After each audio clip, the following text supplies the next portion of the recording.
A protest outside the Home Office, led by children demanding a decent place to live.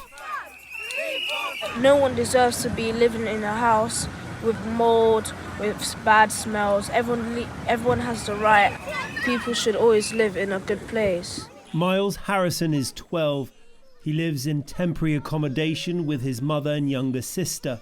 He now lives 2 hours away from his school, meaning a 4-hour daily commute. And this is the place they call home. This reeking room with mould and damp has been nicknamed the dungeon. Well, the dungeon is just, it puts off a very, very bad smell. It's off-putting, to say the least. Everyone, they have the right, to live, at least clean house or flat. It doesn't have to be a luxury, but at least, health to make them comfortable. And was, yeah. But every family here has their own picture of squalor.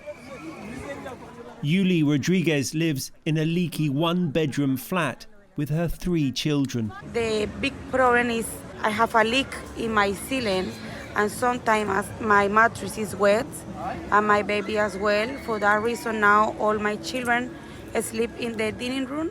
Despite these conditions, her landlord now wants to increase the rent by £500, raising it to £1,600 a month for a one-bed flat. This is just a fraction of the number of children who are said to be in temporary accommodation. The homeless charity Shelter estimates there are 83,000 children without a permanent home in London.